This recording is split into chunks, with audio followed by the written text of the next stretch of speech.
So hi everyone, myself Pankaj and welcome to the second video of solving important DSA problems that are being asked in interview. So the today's problem is best time to buy and sell stocks. I must say these questions are very important from interview perspective. So let's see what's the description of this question. So it says that you are given an array prices where prices of I is the price of a given stock on the ith day, right? So here you can see that you are given an array of prices. So these prices represent the price of the stock on that particular day, right? You want to maximize your profit by choosing a single day to buy one stock and choosing a different day in future to sell that stock. For example, let's say you have to first of all you will have to buy a stock, right? And then you have to choose another day to sell that stock. And again here you can see that buying stocks after selling it is not possible. First of all you will have to buy a stock, then you will have to sell that, and you have to maximize your profit. So here it is given that कि आपको maximum profit return करना है that can be achieved from this transaction, and if you cannot achieve achieve any profit, return zero. So basically let's understand this with the help of example given.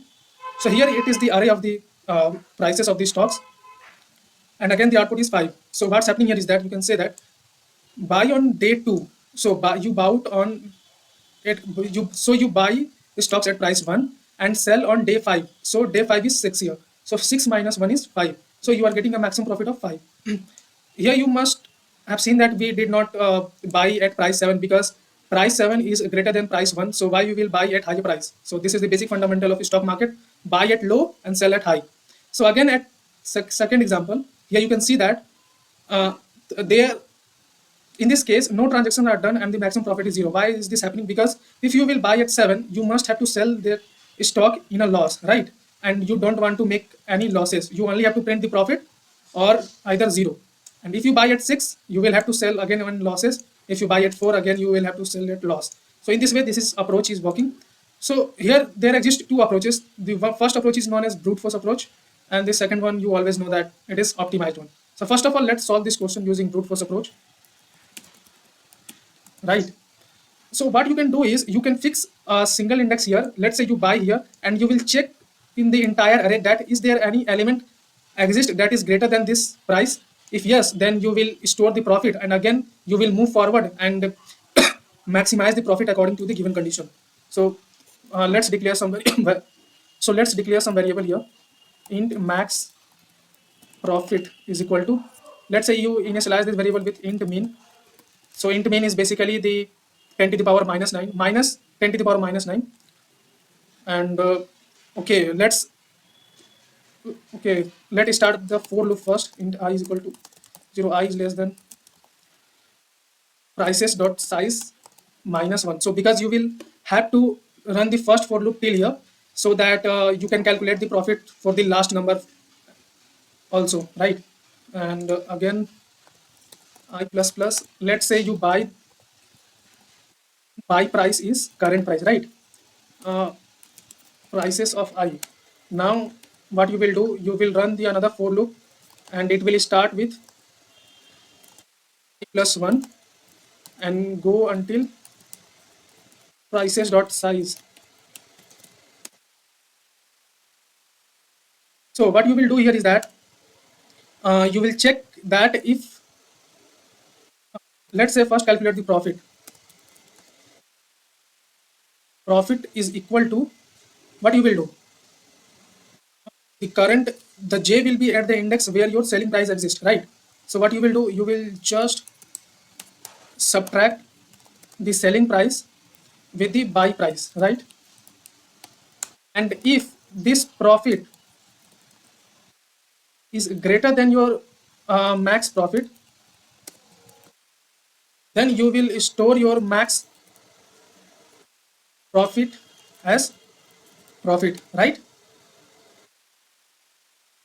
Now your max profit will have maximum profit. So now if your max profit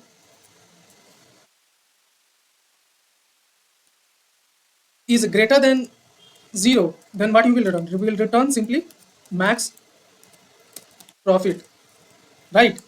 Else what you will return? You will return 0 because you don't have to return the negative profit, right? So let's run this code. So our public test case is passing. So let's now try to submit this code. I think we will get TLE here.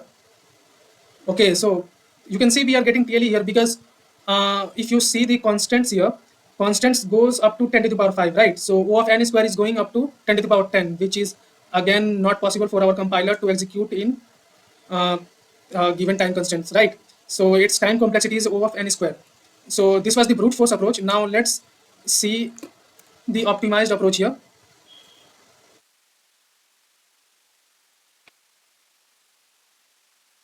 Let's say your initial profit is 0, right? And your initial buy will be, so you, in any way you will have to buy the stock, right? So initial buy will be prices of 0. The first element of the array will be your buy price in any way, right? Now what you will do, you start a for loop from I is equal to 1. I should go to end of the element. Now your buy price was, let's say you buy at here and you started your loop from here, right? So you bought the stock at 7 and now you are at element 1, right? So you will obviously say that 1 is less than 7. So why not buy at 1? Why we should buy at 7? So first of all, you will uh, check if your current price is less than the previous buy price, then obviously you will buy at this price. So your new buy price will be minimum of your previous buy price comma your current element. So now what happens is your buy price is 1 here, and what will be your profit? So what will be your profit here? So profit will be simply the max of your previous profit and what was your buy price minus your current element, right? So let's say you bought at here, right? Now you are at 5. So you will obviously update your profit variable by subtracting 5, 1 from 5, right? And again, you when you came at 3, your buy price was 1 itself, right? Because 1 is less than 3. So now you calculate your buy price against 3. So now you will calculate your profit against 3. So 3 minus 1 will be 2, which is less than your previous profit. So let me make you understand like this. First of all, your buy price was 7 from the given example, right? Now you started your loop from here 1, and again you checked if your previous buy price is greater than the current buy price. So what you will update here is that you will, since 1 is less than 7, you will update your buy price as 1. Now you will update your profit because now your buy price is 1 here, and your current price of element is 1 itself. So 1 minus 1 is 0. So your maximum profit will be 0 itself. Now when your loop come here 5, so at 5, you will again check for the minimum buy price. So 1 is again less than 5. So 1 will be again the 5 buying price. And now since 5 is greater than your buying price, you will update your profit variable as buy price minus uh, price of I. So your profit will be 5 minus 1. That will be 4, right? Now your index come at 3.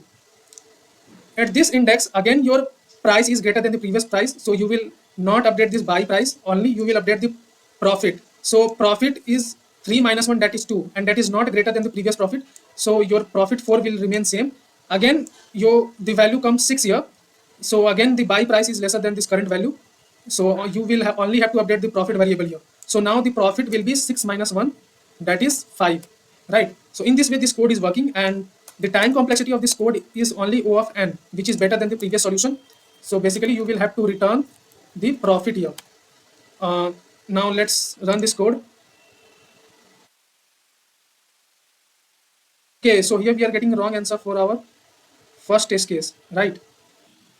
Okay, so error is here that we are subtracting the buy price from the selling price, that is current price, from the buy price. So we actually have to reverse this out because we will have to subtract buy price from the current price only. Prices of I minus buy.